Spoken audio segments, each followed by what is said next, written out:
Hey guys, welcome to sunny South Africa. I'm Clyde Delby and this is the House of Gouldians.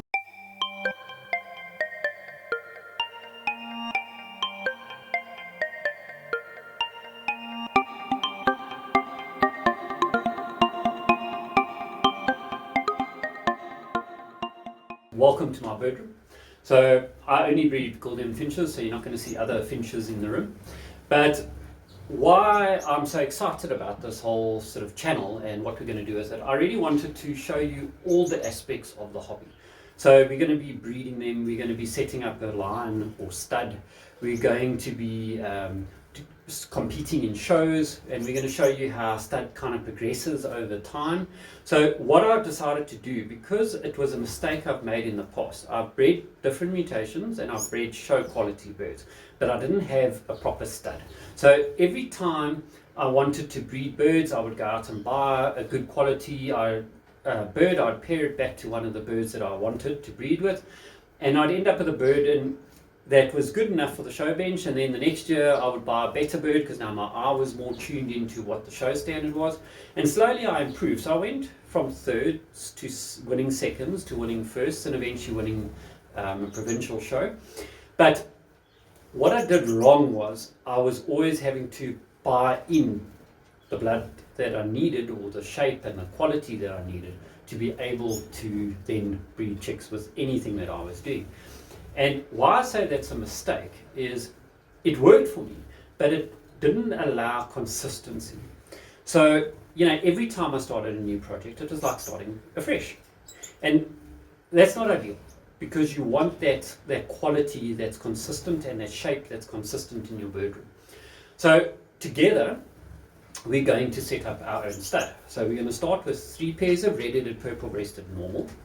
We're then going to get 3 pairs of black-headed purple-breasted normal and 3 pairs of orange purple-breasted normal.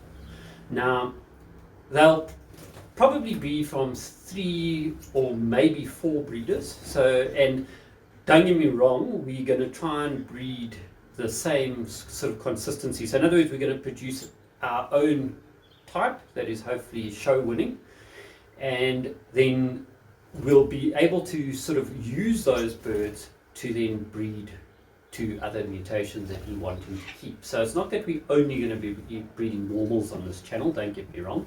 We're going to have a section for your mutations. So a section for our bloodline or stud, and that I've decided to help keep it clear in my mind which birds are which. I decided to name them, which I've never done before.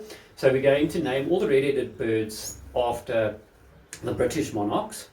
So like, for example, George and Elizabeth, or Victoria and Egbert, for example. So old kings and queens. And then the black-headed we'll do after the French monarchs, and the orange-headed birds we're going to do name after the Spanish monarchs.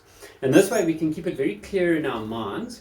And because human beings are predisposed, if you like, to associating names with individuals, it will help you as the audience to kind of keep track of what's going on in the birdroom. Otherwise it's just a ring number, and a number doesn't really mean anything to anyone. So that's what the plan is.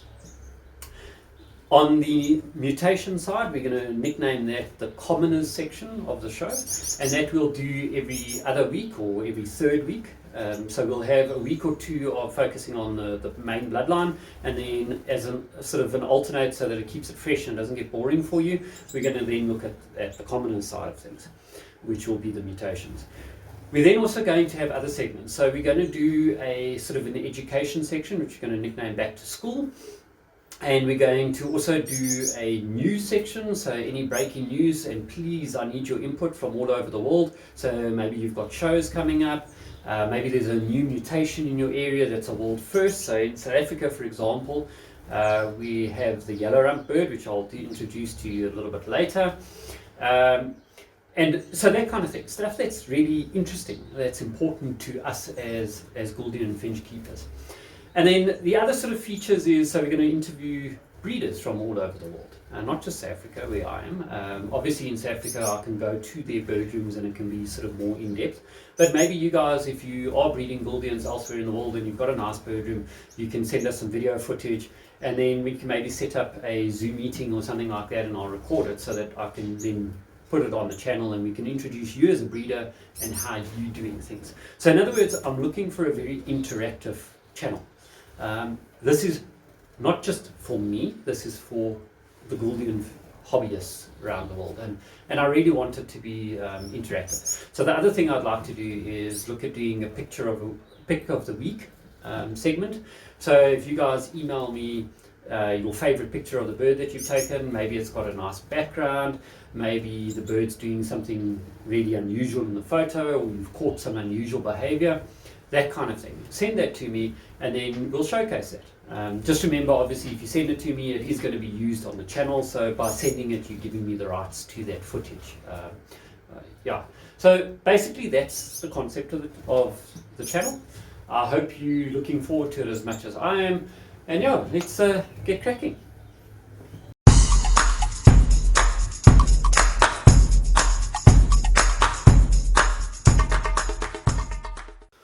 Alright guys, so let's introduce you to some birds. So the first bird that we're going to look at is George. He's going to be popping up here on my left.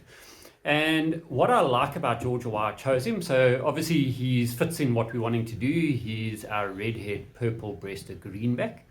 But why I chose him is because if you look at the sort of beak going over the head, you'll see it's a smooth curve and then it goes straight down the back. What we don't want is that the beak and the head look like they sort of the one stuck on the other. So you've got this little dip, or you've got a sort of a ridge that we don't want. So yeah, from a type perspective, or model as they call it overseas, you've got that nice rounded head shape, and then it sort of goes down the back to the tail in a nice straight line. On the front of the bird, if you look at George, you'll see he's got a nice rounded shape to his breast or chest. And that's also very important in terms of the model or type in South Africa. However, where you are in the world, the model might be slightly different, or the type of the bird might be slightly different. So there, in some countries, I've seen the model is more squared off in the front, and that's fine. You've got to obviously pick your stud based on your type or model wherever you are in the world. But yeah, so that's what I'm looking for. The other thing that I'm looking for is nice even color. So if you look at George's chest color, you'll see it's a nice deep purple. It's even, it's not patchy, and that's really quite important. You don't want sort of patchy colors and things like that. And then we also want good feather quality. So yeah, that's basically what we're looking for in our cockbirds. Now if you move on to Elizabeth, so Elizabeth should be popping up here on my left, you'll see the same type of thing. So I want that nice sort of even flow from the beak over the head and then straight down the back. And then we want the sort of a rounded sort of breast and belly area. We don't want that squared off look like I was explaining with George. The other thing that we need to look at is on especially the hen birds, is that the purple on the bird, yes, it's a lot lighter on a hen, but you want it as deep and as rich as possible. So that's one thing I like about Elizabeth. She's got a nice sort of rich purple. And once again, it's even. It's not patchy and that. It looks really, really good. So yeah, she's got good color. She's got good shape. And I think she's going to make an awesome addition. Now, why I want to breed Elizabeth to George, they're both House of Manny birds. So his was D7, which is the House of Manny, and an 02, she was number 27 to be rung, so her ring number is 27. Both of them are 2020, so similar age. They passed the 1 year mark. You don't want to breed birds that are less than a year old. And basically the idea behind pairing them is so that we can see, well, if we pair up two House of Manny birds, do they hold true in terms of the offspring? So are they going to look like the cockbird and the hen bird, the offspring, or are we going to get flat heads all of a sudden, or a cocktail or a drop tail, something like that would be undesirable on the show bench? Because then obviously we need to breed that out of the bird. So then we've got to sort of look and see, well, on year 2 of breeding them, do we need to then split them and rather pair them up differently to try and eliminate those faults? Or do we want to keep them together and just breed more of them? So that's very much what we're looking for. So I hope you enjoyed meeting George and Elizabeth. I'm really looking forward to the breeding season and seeing what they're going to do for us.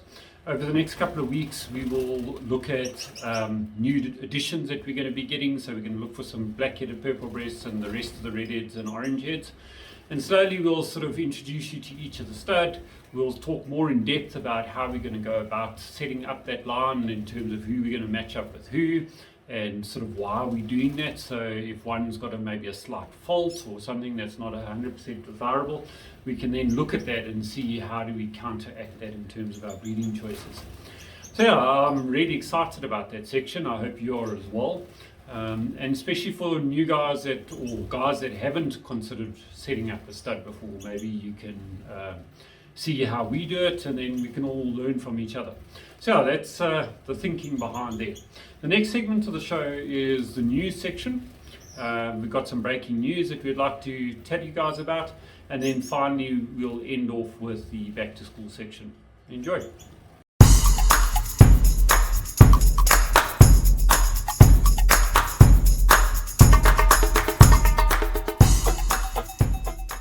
Hey guys, so welcome to the news segment of the show.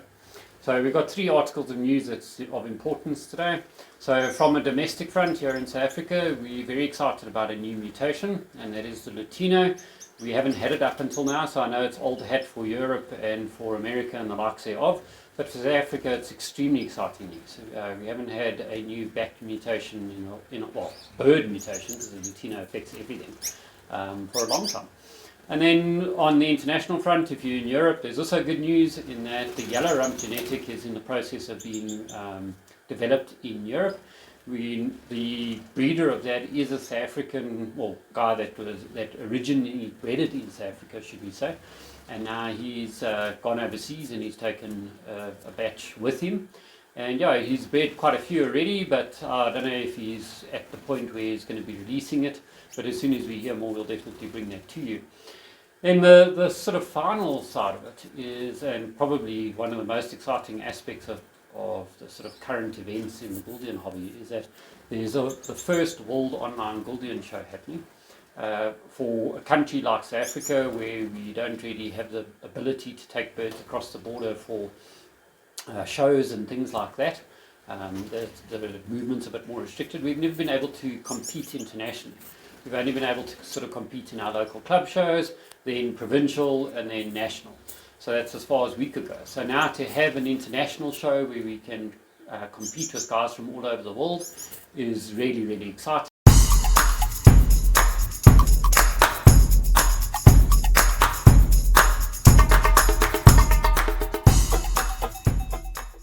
So for today's education segment, I thought we'd look at the native environment of the Gouldian finch and sort of get a feel for the environment that they're used to or they've evolved to, because that can give us some clues to maybe what we're doing wrong in the way we're keeping them, and therefore we can hopefully improve our survival rate in captivity by just taking care that we're not trying to keep them in conditions that they're not meant to be kept in. So we know from all the literature, if you go and do your homework, in terms of books and that kind of thing, you're going to see that everyone's in agreement that they're northwestern Australian birds, particularly around the Kimberleys area. That's not to say that you can't find Gouldians more to the northeastern side, but they tend to be in smaller pockets. So obviously there's something about the environment in the northeast that's not quite ideal, and that's why they found mostly in the northwest. When I say the sort of heart of their territory is northwest, you're talking around the Kimberleys kind of area. On the far west would be Derby, and then one of the areas where, like I say, at the Gouldian Fund, one of their research areas is around Wyndham.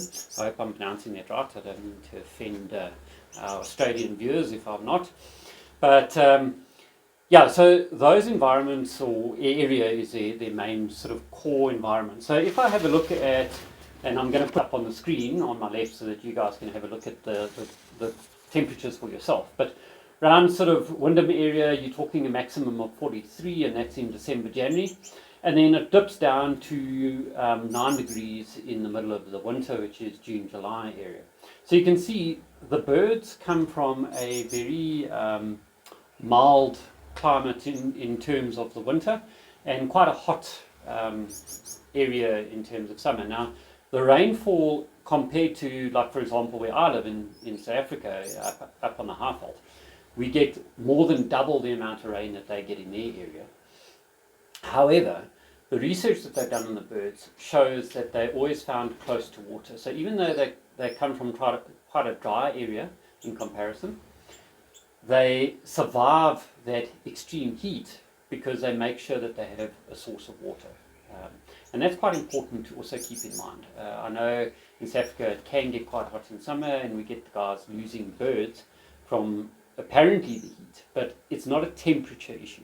The birds, as you saw or heard me say and saw from the graph, their native area does get up to the 43, whereas ours doesn't get anywhere near that. We're talking about 33, 36 around there in the middle of our summer.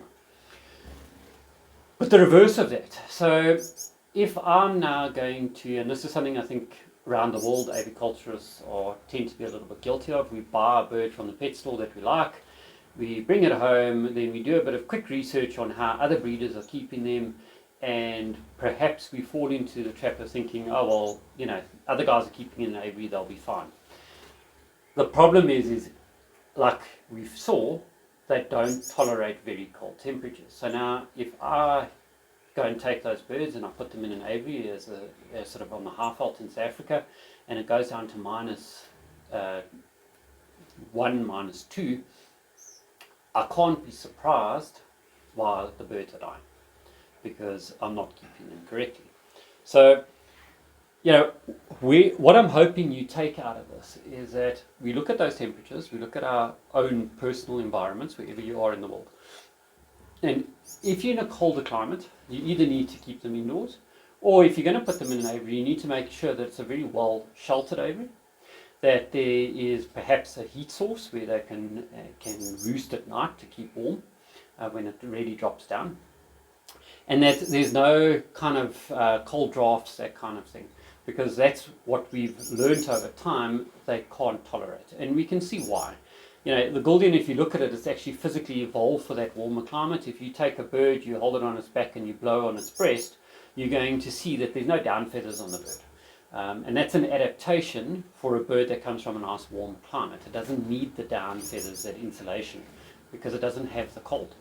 And similarly, we know that the chicks are born without down feathers. So if, you know, we know that the Gouldian, at about 8 to 10 days, the parents stop sitting on the chicks at night, stop roosting them. And those chicks then have to survive the cold of night by just being huddled together. Now, that's fine in your hot environments where they come from. But in South Africa, for example, where it's cold, or if you're in the UK or something like that, where your winters are particularly cold, the chicks just aren't going to survive. So you've got to take that into consideration in your bird rooms or in your aviaries, and you need to help them with that. Otherwise, you're going to lose chicks. And we had it recently where there was a cold snap in winter, and a lot of our club members actually lost whole clutches of birds, because it was round about that 8 to 10 day mark when the parents stopped sitting, and now all of a sudden the chicks are exposed to that extreme cold at night, and they just didn't make it. So in my bedroom, how I cope with that is, generally speaking, I don't like to have a heater on all the time, because I do want the birds to be a little bit more hardy, so that if the next owner of the birds, if I sell youngsters or whatever, they survive with them and they don't lose the birds. But what I do is that if I see it's going to dip to -degrees centigrade, I then put a heater on at night. And then I will run that for the course of the cold snap. And when I see the temperatures are sort of lifting and it's not getting as cold at night, I'll then obviously switch the heater off at night. And that way I protect the youngsters from that extreme cold, but at the same time my birds aren't becoming accustomed to this very hot environment, where, you know, they just wouldn't survive in someone else's bird room that's not doing that for them. The sort of next thing that we found in this country is that the guys in extremely sort of hot areas along the coast, they'll find that they're losing birds as well. And that's strange, given that their home range gets a lot hotter than South Africa. What we've got to remember is that the birds have constant access to water in their home environment. They're going down to the rivers and the puddles and the sort of bodies of water, and they're bathing. So they're able to cool themselves off. They've got plenty access to that water to drink. And also they've got lots of fresh air. So I've seen the aviaries where guys do lose the birds, and you'll find that the galvanized roof is also where the perches are. So now the birds are stuck with this intense heat that's building up under that roof, and they can't really get away from it because the whole aviary is closed off. So, you need to look at your environment and look at the native temperatures that I've given you and see how they compare. And then make sure that you adapt your sort of housing for your birds accordingly. The other thing that we know that Gouldians don't do well in is if it's a lot of moisture. And it's not so much because of the rain itself. It's that coccidiosis then thrives in that sort of those damp conditions in our summer. And the Gouldian chicks, or the young birds, should I say, not necessarily the chicks, but the young birds in that might not have built up that resistance to coccidiosis. So, you're going to then have losses if you're not treating for coccidia. So that's also quite an important thing that we need to keep in mind from the wild birds, in that they low precipitation, or they used to low precipitation, should I say, whereas in my part of the world, they're not used to our level of dampness in the summer. So that's quite important. And then the last thing that we need to take from the wild bird is that we know that they like to nest in crevices and hollows of tree trunks and that kind of thing. So it doesn't help us putting in nest pans and then wonder why we're not getting great success. Now, that doesn't mean that the Gouldians you have in your collection haven't maybe adapted to that if they come from a breeder that's managed to get them to breed in nest pans. I've seen it on the internet. I know that they will use nest pans if they have to. But if we look at the adaptations on the bird, the chicks have nodules on the sides of their beaks when they're born. Why? So that the parents can find them in the dark. So that is their natural sort of choice of nesting material. So, or nest site, should I say. So it makes sense that we provide a closed nest box for them. You'll see that the Gouldian nest boxes tend to be L-shaped, and the reason being is then it feels more like the birds have got into a sort of a hollow of a tree through a narrow opening. So it's more natural for them. And we'll find that we've therefore got or we're more likely to have success breeding them because we're giving them what they would use in the wild in our husbandry or breeding sort of setup for them. So yeah, that's another sort of point to keep in mind when you're setting up for breeding, is you want to look for that type of nest as well. And then the last point that we want to look at in terms of the wild bird is that availability of food. So we know that they primarily grass seed eaters, and sort of panicum and millets and that kind of thing they do well on in captivity. But you'll see in all the sort of literature in the Australian books on Australian finches and that kind of thing, they refer to them being quite prolific insect eaters during the breeding season. Now, for me personally, I've found that my birds don't pay any attention to insects in my environment, and that's because the sort of strain of birds that I've always got, our breeders don't really feed insects to Gouldians in this country. So they're used to egg foods and that kind of thing in the soft food. Obviously, we'll have a whole episode on soft food and the correct feed for Gouldians, but I just wanted to touch on it. So, you need to, while you're researching the native environment for your birds, you also need to keep in mind that there is subtle differences depending on where the birds or where you are in the world and how the birds have been bred over time. So for us, an insect diet doesn't really work during the breeding season. It's not to say they won't take them, but in my experience, they're not very keen on it. So for me, it doesn't work. And similarly, you've got to look at your sort of all your aspects and see how they're doing it in your area. So another thing that's quite common in other countries is that they use society finches to rear the chicks. And that's fine if that's what you have to do. But bear in mind that they've perpetuated a Gouldian that now battles to raise its own young. In South Africa, we actually frown upon that. So if you're part of a club and you're raising your Gouldians with society finches, that's kind of looked down upon. And why? Well, we want to keep that natural ability of the bird or instinct of the bird to be able to rear its own young. So yeah, it's just another aspect that you need to take into account.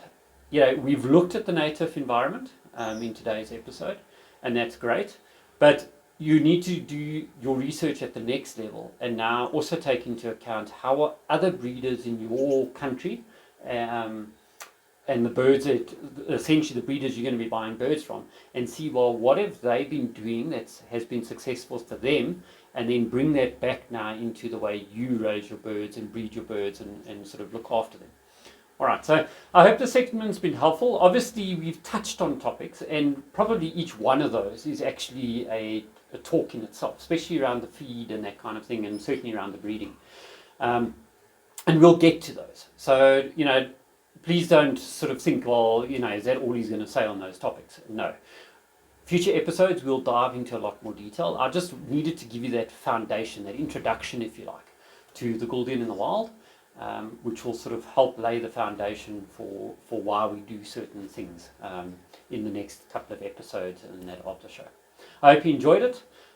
Remember, in the next episode, we're going to be looking in a little bit more detail at, or should I say that we'll be introducing more birds on the majestic bloodline side and looking into a little bit more detail around setting up those bloodlines.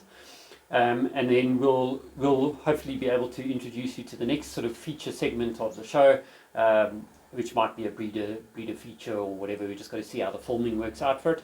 But yes, so subscribe if you haven't already. I'm not going to remind every episode. It's one of my pet hates with YouTubers, where they spend their lives telling you to subscribe to their channel. But yeah, it's going to be a great channel in terms of general information about the Gouldians, the showing of the Gouldians, the breeding of the Gouldians.